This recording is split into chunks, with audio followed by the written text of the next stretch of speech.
Right. Yeah. No, that definitely sounds, about right for my takeaway from the book as well. And yeah, there's something to be said for that because you successfully held your family together and your marriage together, for many, many decades, and you probably wouldn't have been able to do that if you were, hitting it as hard as some of these other people out there were doing. And I know that you said right from the get-go that was something that was really important for you.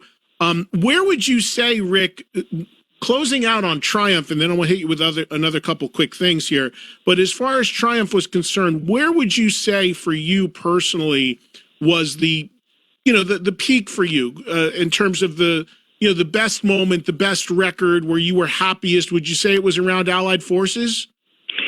Certainly, that was one of my favorite albums, and the making of it. I mean, we built the studio, Metalworks, and then we were in there. And the world was our oyster. It was like I loved that experience. The band writing, the pre-production, the making of the record, the way the record ended up sounding, the songs we had on there. I was feeling like, yeah, the band has really come into its own. We've discovered what this band really and truly can be. But the fallout of it, of course, was that after that one, and then for Surrender, RCA was kind of going, yeah, we would like this band to be, Rik out front, and Rik singing all the songs, and Gil and Mike, they were not happy about that. They wanted out, they wanted to get away from RCA, because they did want to chase a much bigger thing, and RCA was going, look, we got you locked in, you're just only going to get the recording budgets that you get, and we think you're going to be sort of like a Blue Oyster Cultish kind of band. We don't think you're going to turn the Journey trick or the Styx trick or whatever, So that was a big. There was a strong rub there. But Allied, yeah, creatively it was a really nice moment. Then the tour we did in '83, where I played big outdoor shows. I get jammed on stage with Sammy Hagar and Ted Nugent, and we did those Journey shows and. Big stadiums, We did the US Festival on the Memorial Day weekend of that. The night before we played the US Festival, by the way, we had played in Florida up the bill from a ZZ Top thing so that summer was just full of these, crazy great stadium shows. And the thing I loved about that, and which became a kind of like a hallmark of Triumph, was that we played the US Festival in the afternoon. There was no lights, there was no flamethrowers, there was no flash pots. We just got up and played our tunes for an hour.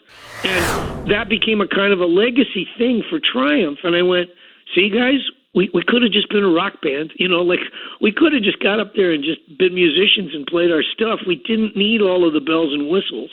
But, I think for the other guys, they really felt like, no, it's not Triumph unless it's got the bells and whistles, Now, so I would say, and I mentioned earlier, because your question is about highlights, being left in the studio for the guys were out trying to find a new record deal and going around, and they'd been through the whole legal battle with RCA, and so I'd been left to my own devices for a long time, and so the making of Thunder 7 was kind of one where I went, hey, as a recording artist, you can really take advantage of the studio as this, and I think every artist that has a record deal does arrive at that point at some juncture in their career. But that was around '86 for me, and then 87, '88, I could have done without it. That wasn't as much fun. There's really no highlights from there. So yeah. Yeah. You know what I was interested in the book too, when you left Triumph, of course they continued for a brief time and did another record and brought Phil X in to replace you briefly. But the thing that I thought was interesting is that you were approached about some other potential gigs and joining up with some other things. One of those was possibly joining the band Boston, and also being approached about possibly being a part of the Damn Yankees. What can you tell the audience about those two approaches and what your thoughts were about them at the time? Obviously, you didn't end up doing either. No.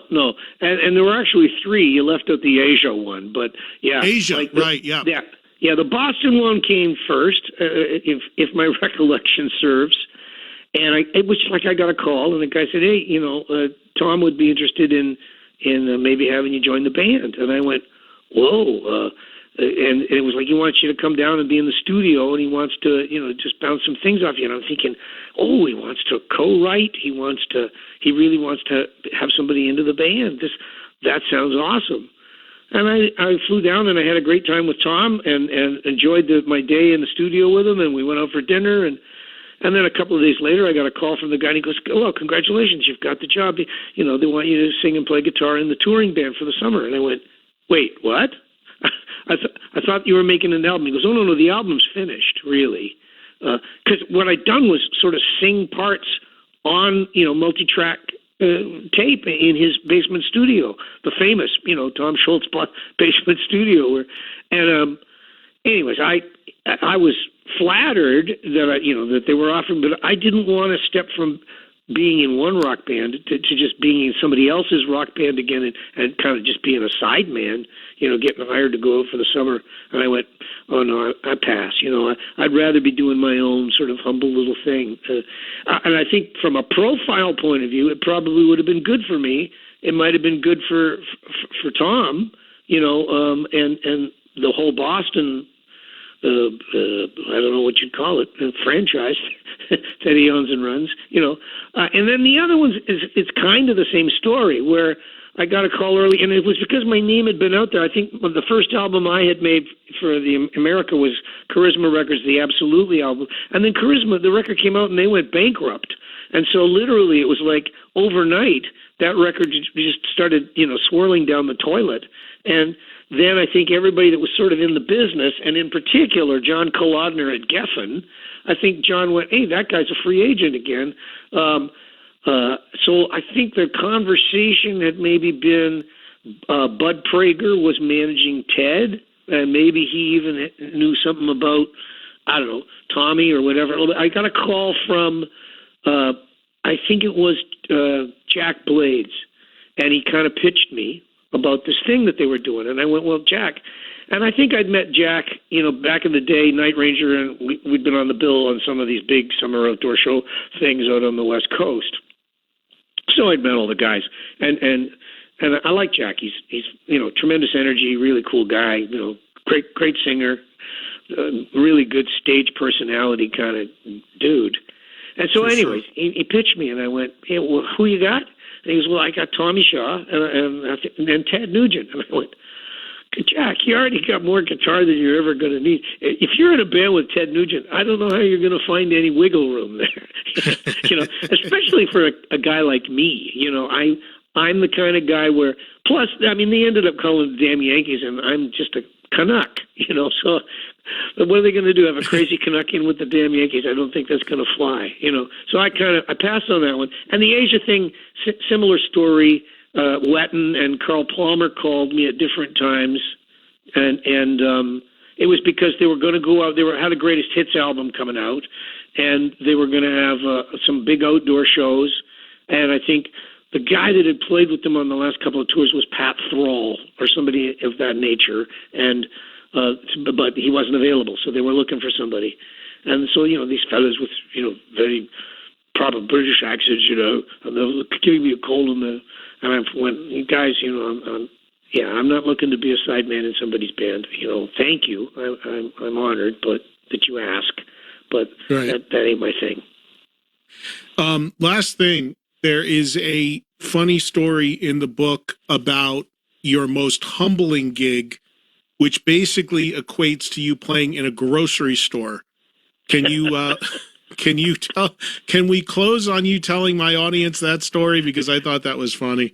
Yeah, the greatest gigs of all time. Yeah. So, over the years, I'd always had endorsement deals with guitar companies, and I'm not going to name any names here, but, so I would, from time to time, go out and do little mini tour things where I would be, they'd have a new product line of stuff out, and, they want me to go out and be playing on some new guitars or whatever. So I was in Kingston, Ontario, and it would often be in these circumstances, the guy that runs the local music store would decide, "Oh, yeah, Rik Emmett come in and do a guitar seminar. That'd be fantastic." But the guy it was summertime, and he'd bought so much product for his big sale that he was going to have in conjunction with his, I don't know, weekend of seminars or whatever he was doing. The store was filled up with boxes and boxes of stuff, and so they couldn't really do it in store, but it was summertime. He goes, that's okay. We're going to have a nice big stage across the street in the parking lot of the, Grosseteria, the giant, big box grocery store. And it was a nice stage. When I got there, it was a nice stage. I could see it had like a roof over it, and they had a big PA set up and everything, and everyone chairs. But it was absolutely pissing rain. It was like a complete tornado kind of day. And I'm going, well, that ain't going to happen. And the guy goes, no, don't worry. We've got, plan C. Well, there's a coffee shop in the grocery store up on the mezzanine level, and we've got a little PA set up there, and so we'll do it in there. And I'm going, well, okay. And so I go in and on the stairs. Now, there's no one there. Like there's very few people in the grocery store on this, I don't know, Friday or Saturday night, whatever. I think it was probably a Saturday, because there was this incredible storm, and there was like hail. So, and it had a metal roof, so you could hear the hail banging off this metal roof, only about 10 feet above my head when I was up at the mezzanine level. And I'm sitting there now, and tuning my guitar and getting ready to do this. There's only the guy from the music store, the guy running the PA, the girl in the hairnet that sells the coffee and the donuts, and if I turned around and looked over the railing at my back, I could look right down into the produce section, and I could see the ladies squeezing the Jaffa oranges. Like, I'm not kidding. It was like, and meanwhile, I'm going to start playing, and there's all this thing where it's like the music is still going in the store, and then every now and then, it's like, clean up on aisle 6, clean up on aisle 6.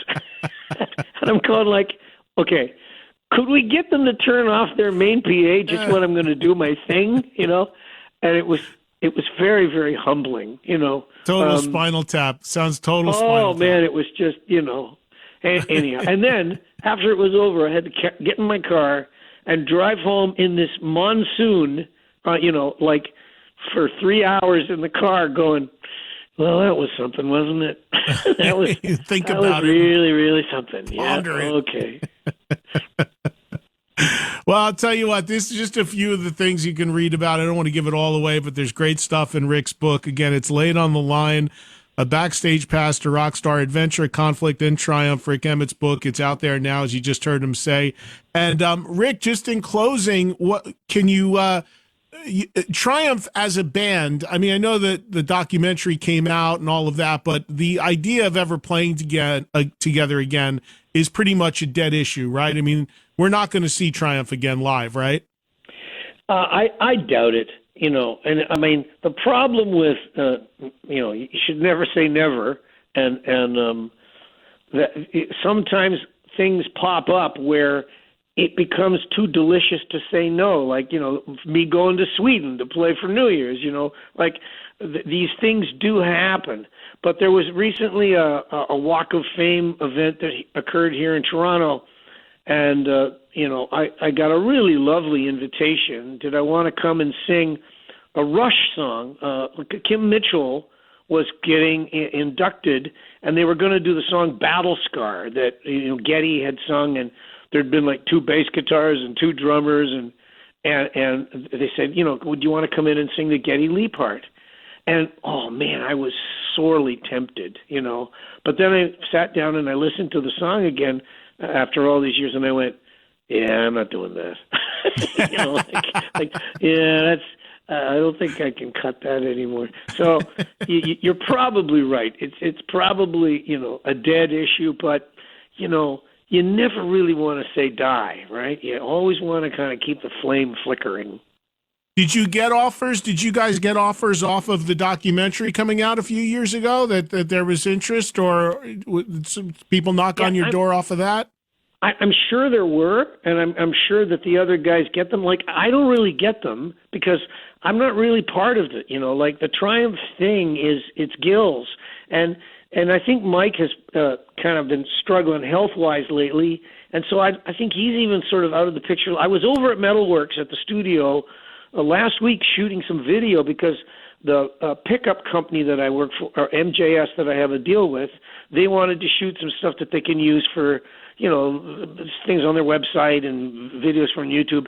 And it just so happens that I've been working up my own jazz guitar pieces on a Telecaster guitar that I got custom made with their pickups in it. And I went, I'll bring, like, that sounds great. And so I played little excerpts from this thing called 10 Telecaster Tales, which is, the next album I'm going to make, and I've been working on the pieces and stuff. So I was there, and I got to set with Gil, and we talked, and I hadn't seen him for a long time, and it was great. We were able to catch up, but, we don't really talk too much about Triumph. I don't think too much of that business. Gil is the kind of guy that he's always got 14 fires going, and his fingers are in all of them, and I don't know how he does that if he only has 10 fingers, but never mind. Anyhow, he's got his fingers in a lot of pies that are cooking on a lot of fires. How's that? Right. And is Mike okay? Not to get into his business, but you said he's got some health stuff. Is he okay? You reach a certain age, Eddie, and things start wearing out. I have my own problems, but in Mike's case, I think it was more that just the bronchial stuff, and it was like a lingering cold that he was having a hard time getting rid of. So I talked to him on the phone, and he wouldn't sound 100%. So it's hard for me to imagine him sitting in a meeting and somebody going, so we would like you to come and do, a dozen shows in the Far East. And Mike going, yeah, I'm up for that. Like Mike was going, I don't think so. Right. And I got you. Yeah. Well, listen, man, it's always great to talk to you. And I'm glad to hear that you're well, and congratulations on the book. Everybody check it out. It's out there now. And you got music coming as well. You got more stuff coming on your own? Yeah, that 10 Telecaster Tales. I haven't got the masters completed yet, but I've been, starting the project, and I've got everything's written. It takes a little bit longer for me to get things under my hands now than it used to, but that one's on the way, and I've written some tunes. I've also got a package coming out in a bit called Diamonds, which is a repackaging of the stuff that I did after I left Triumph. I had 3 albums for an indie label called Duke Street, and I got those masters back, and so I kind of went around, and I have some friends that are, in the business of putting out vinyl things, et cetera, et cetera. So a company called Merch in Motion, which is rock paper merch online, they're doing a thing where this package is coming out. It's sort of the harder rock tracks, some of the demos that are going to be like the bonus tracks on it, and that's coming out in a couple of weeks, I think. So yeah, that's called Diamonds, and and so I keep busy. The stuff keeps resurfacing from time to time. There's another project I got going where I wrote two songs with a guy named Don Brydup. He's got a band called Monkey House, and it's a very jazzy, bluesy, Steely Dan-ish kind of vibe. And so I might take some of the old tracks and repackage them and put them with some of the stuff that I've been writing with Don, but we'll see. That might be a year or a year and a half away. Who knows? Well, sounds like you got a lot of good stuff cooking, and it's always great to visit with you, Rik. Best to the family, and hopefully I get a chance to see you soon. Everybody pick up Rik's book, Lay It on the Line, out there right now. Thanks for the time, man. Eddie. That's great. Good talking to you. I enjoyed it. Thank you. All right, bye-bye. Bye-bye. There goes everybody. Rik Emmett, great guitar player, great singer, and a great dude, just a great guy. All those guys in Triumph, I went up to Toronto, I want to say 7 years ago, 7 years ago. It was shortly after this show started. Because as you guys know, if you're newer listeners, maybe you don't, that this show started on a channel called Volume, which is no longer in existence here on Sirius XM, but I was moved over to Faction Talk. I don't know how long it's been, a year or two now that I've been on 103. But anyway, when this show, this format, this exact show started with the launch of that channel Volume back around seven-ish years ago. And about a year into it, I went up to Toronto, and I went there with the intent of doing a show with Bob Ezrin, the legendary producer, which I did do. But since I was going to Toronto to do that with Bob, I said, who else can I grab in Toronto? And at that point, Triumph were not together in any way. The documentary was not even in the talking points.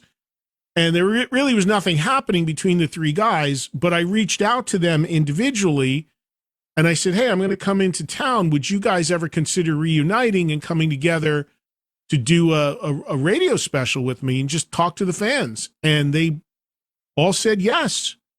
And I think all three of them were all surprised that the other said yes. Because I went to Gil and I was like, I got Mike, and I told Mike I got Gil, and I told Mike and Gil I got Rik, and they were like, oh, wow, really? Okay, great. And I remember we used it was like a house in Toronto somewhere that we all went into that was also a studio. And we had a great, that we could easily replay that show at some point, that and the Ezrin show, because it was for this show. It just, we moved channels, but it's the same exact show that I've been doing for last 7 years and change for this particular one. So it was great, and the three of them came together. I remember we took calls and we hung out. So I ended up doing 2 things back-to-back days in Toronto before coming back, because I also did Ezrin the day before. So that was, it was really cool to see those guys come together at that time. And then, of course, they ended up doing the documentary, and because there was definitely friction. And when you read the book, you can feel that a little bit. There's definitely a thing where Rik was kind of in one world and Gil and Mike kind of like in a bit of another camp. And then that led to some issues, as Rik alluded to, because, Rik was the front man, perceived as the front man. And, he was to the girls, he was the cute guy that sang the Triumph songs and sang all the hits and was out there playing guitar. It's a trio. So, there's only 3 people on the stage anyway, most of the time.